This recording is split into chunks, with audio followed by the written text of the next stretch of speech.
restoration, restoration.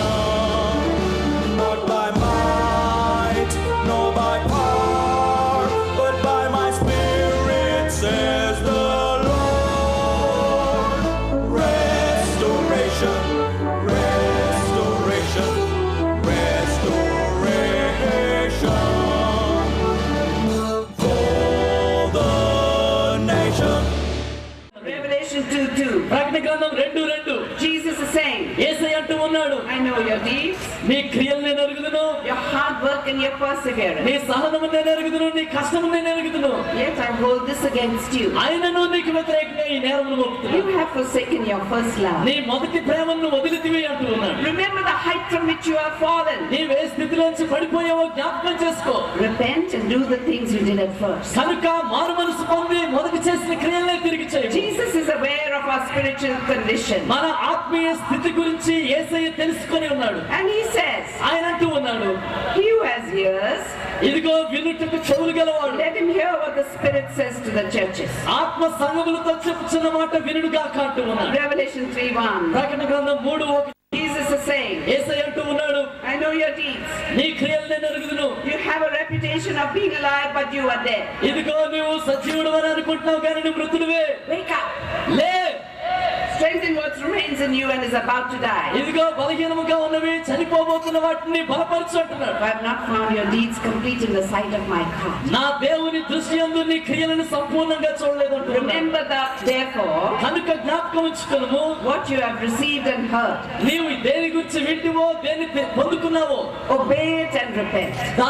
దానికి నువ్వు లోబడి మారు మనసు పొందంటూ He ఉన్నాడు. who has a ear, వినుటకు చెవులు గలవాడు, let him hear what the Spirit says to the churches. ఆత్మ సంఘములతో చెప్పుచున్న మాట వినుగాక. Revelation 3:15 following. ప్రకటన గ్రంథం 3:15 చెప్తూ ఉంది, Jesus is saying, యేసు ప్రభువు అంటూ ఉన్నాడు, I know your deeds, నీ క్రియలను నేను ఎరుగుదును. that you are neither cold nor hot. నీవు చల్లగానైనా లేవు, వెచ్చగానైనా I లేవు. wish you were either one or the other. నీవు ఏదో ఒక స్థితిలో ఉండాలని So కోరుతున్నావు. because you are lukewarm, నీవు నులివెచ్చని స్థితిలో ఉన్నావు కనుక neither hot nor cold, చల్లగానైనా లేవు, వెచ్చగానైనా లేవు. I'm going to spit you out of my mouth. నా నోటి నుండి నేను నిన్ను ఉమ్మివేయబోచు ఉన్నాను. But Jesus loves us. అయితే యేసయ్య మనల్ని ప్రేమిస్తూ ఉన్నాడు. And so he says, verse 19, కనుక ఆయన 19వ వచనం చెప్తూ ఉన్నాడు, those whom I love, నేను ఎవరిని ప్రేమించుదునో I rebuke and discipline. అతనిని నేను గద్దించి శిక్షిస్తాను. So be earnest and repent. కనుక ఆసక్తి కలిగి మారు మనసు పొందుము. He who has a ear, వినుటకు చెవులు గలవాడు, let him hear what the Spirit says to the churches. ఆత్మ సంఘములతో చెప్పుచున్న మాట వినుగాక.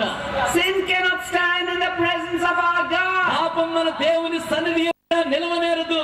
For our God is a consuming fire. మన దేవుడు దహించే అగ్ని అయి ఉన్నాడు కనుక The fire of God's holiness దేవుని అగ్ని పరిశుద్ధత is either going to purify us or separate us. మనల్ని పరిశుద్ధపరచాలి లేదా మనల్ని వేరు చేయాలి. Matthew 3:12. మత్తయి సువార్త 3:12 John the Baptist says of Jesus, బాప్తిసమిచ్చి యోహాను యేసయ్య వైపు చూస్తూ చెప్తున్నాడు, his winnowing fork is in his hand, ఇదిగో ఆయన చేతిలో చేట ఉన్నది, and he will clear his threshing floor, ఆయన గోధుమలు చల్లించి వేయును, gathering the wheat into his barn, ఆయన గోధుమలన్నిటిని సమకూర్చువాడు, and burning up the chaff with unquenchable fire. సమస్తమైన చెత్తని పనికిరాని వాటన్నిటిని ఆయన కాల్చివేస్తాడు. There is a separation coming. ఇదిగో వేరు చేయబట్ట రాబోతూ ఉంది. The wheat from the chaff.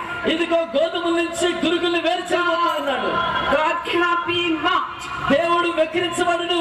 A man reaps what he sows. మానవుడు ఏది విత్తుతాడో దానినే కోస్తాడు. 1 Peter 4:18. పేతురు మొదటి పత్రిక 4:18 చెప్తుంది, If it is hard for the righteous to be saved, నీతిమంతులే రక్షించబడ్డ అసాధ్యమైతే what will become of the ungodly and the sinner? భక్తిహీనులు పాపుల సంగతి ఏంటి అంటూ ఉన్నాడు. At the rapture, ఇదిగో ఎత్తబడే సమయంలో the second coming of the Lord Jesus, ప్రభువైన యేసు రెండవ రాకడలో Jesus will no longer come as Savior. యేసయ్య ఇక మీదట రక్షకునిగా రాడు, He will come as a judge. ఆయన న్యాయాధిపతిగా రాబోతూ To ఉన్నాడు. rapture his saints, ఆయన పరిశుద్ధులను తీసుకొని పోవుటకు, and then to pour out the wrath of God Almighty on the ungodly. భక్తిహీనుల మీద దేవుని యొక్క ఉగ్రతను క్రమరించడానికి రానై ఉన్నాడు. 2 Thessalonians 1:7 following. దశలోనికి రాసిన పత్రిక 1:17 వచనం చెప్తుంది, This will happen when the Lord Jesus is revealed from heaven in blazing fire, ప్రభువైన యేసు ఆ మహా అగ్నిలో అగ్ని జ్వాలలో ప్రత్యక్షమైనప్పుడు, with his powerful angels. ఆయన శక్తిగల దూతలతో He ప్రత్యక్షమైనప్పుడు will punish those who do not know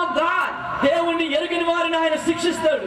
And those who do not obey the gospel, సువార్తకు లోబడిన వారిని ఆయన శిక్షిస్తాడు. they will be punished with everlasting destruction వారు నిత్య నాశనానికి గురైపోతారు. and shut out from the presence of the Lord దేవుని సన్నిధిలో ప్రవేశం వారికి దొరకనే దొరకదు. and the majesty of his power. ఆయన సర్వోన్నతమైన శక్తిలో ప్రవేశం దొరకదు. Zephaniah 1:18. జెఫన్యా 1:18 చెప్తుంది, Neither thy silver nor thy gold ఇదిగో నీ వెండి అయినను నీ బంగారమైనను will be able to save them on the day of the Lord's wrath. యెహోవా ఉగ్రదినమందు నిన్ను రక్షించలేవు. In the fire of his jealousy, ఆయన రోషము యొక్క అగ్నిలో the whole world will be consumed. ఆయన రోషాగ్నిలో ప్రపంచమంతా నాశనం అయిపోబోతుంది. Do you know when a person gets jealous? ఒక వ్యక్తి ఎప్పుడు రోషం తెచ్చుకుంటాడో తెలుసా? When he loves somebody very much. ఎవరినైనా ఎక్కువగా ప్రేమించినప్పుడు రోషం వస్తుంది. Or when he wants that. ఆ వ్యక్తిని కోరుకున్నప్పుడు That's called jealous. దాన్నే రోషం అంట. God doesn't have human attributes. దేవుడు మానవ గుణాన్ని కలిగిన వాడు కాదు. Sin cannot stand in the presence of our God. పాపం మన దేవుని సన్నిధిలో నిలవనేరదు. For our God is a consuming fire. మన దేవుడు దహించే అగ్ని అయినాడు కనుక Judgment of the wicked is not sleeping. భక్తిహీనుల యొక్క తీర్పు నిద్రపోవట్లేదు. Their condemnation has long been hanging over their heads. ఎదుగో వారి తలల మీదే ఎదురు చూస్తూ ఉన్నది వారికి రాబోయే తీర్పు. Revelation 20:11-15. ప్రకటన గ్రంథం 20:11-15. It is the saddest scene in all the Bible. Bible గ్రంథంలో అతి విచారకరమైన సన్నివేశం. Then I saw a great white throne ఓ గొప్ప ధవల సింహాసనం నేను చూసి and ఉన్నాను. him who was seated on it. దాని మీద కూర్చున్న వారిని చూశాను. Earth and sky fled from his presence, ఆయన యొక్క సన్నిధిలో నుంచి ఆకాశం వస్తూ ఉన్నది. and there was no place for them. వారికి చోట అక్కడ లేదు. And then I saw the dead, great and small, అంతేకాదు మృతులైన వారిని, గొప్పవారిని, చిన్నవారిని చూశాను. standing before the throne, ఆ సింహాసనం ముందు నిలబట్టి చూస్తున్నట్టున్నాడు. and the books were opened. ఆ సమయంలో గ్రంథాలు విప్పబడ్డాయి. Another book was opened, ఇంకొక గ్రంథం విప్పబడింది. which is the book of life. ఆ గ్రంథం జీవ గ్రంథం. The dead were judged according to what they had done, మృతులు వారు చేసిన క్రియలను బట్టి వారు తీర్పు పొందారు. as recorded in the books. ఆ పుస్తకంలో వ్రాయబడినట్టుగా వారు ప్రతిఫలం పొందారు. The sea gave up the dead that were in it. మరి ఎవరైతే మృతులుగా ఉన్నారో వారు అప్పగించబడ్డారు. అగాధము వారిని అప్పగించింది. And death and Hades gave up the dead that were in them. మరి మృతులైన వారు సమాధులు కూడా వారిలో దాచబడి ఉన్న వారిని అప్పగించారు. And each person was judged according to what he had done. ప్రతి ఒక్కడు కూడా తాను చేసిన క్రియలను బట్టి దేవుని ఎదుట తీర్పు తెచ్చుకున్నారు. Then death and Hades were thrown into the lake of fire. మరణము, పాతాళము, అగ్నిగుండంలో త్రోసివేయబడింది. The lake of fire is the second death. అగ్నిగుండం రెండవ మరణం. If anyone's name was not found written in the book of life, ఎవరి పేరును గొర్రెపిల్ల జీవ గ్రంథంలో కనబడని ఎడల he was thrown into the lake of fire. అతడును ఆ అగ్నిగుండంలో పడద్రాయబడెను. Lost. నశించిపోయాడు. నశించిపోయాడు. Lost for eternity. నిత్యత్వంలో నశించిపోయాడు. And the smoke of their torment will rise forever and ever. వారి యొక్క వేదన అగ్ని నిత్యము మండుతూనే కాలుతూనే ఉంది. The good news is, అయితే శుభవార్త ఏదనగా, we're coming to the good news now, మనం శుభవార్తకు వస్తూ ఉన్నాం ఇప్పుడు.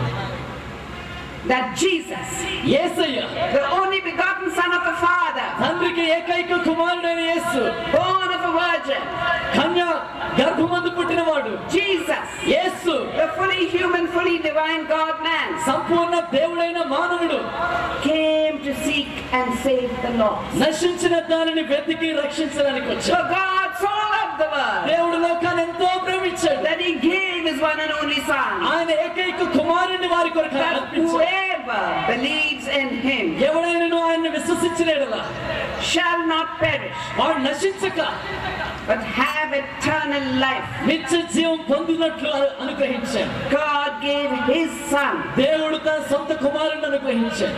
as a sacrifice of atonement ప్రాయశ్చిత్తార్థ బలిగా అర్పించాడు. through faith in his blood, Romans 3:25. రోమీయులకు రాసిన పత్రిక 3:20 చెప్తుంది, ఆయన రక్తములో ఉన్న విశ్వాసం బట్టి.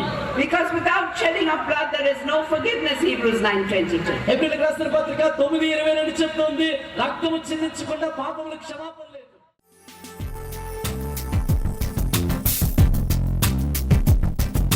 Restoration, restoration, restoration, restoration, restoration, restoration.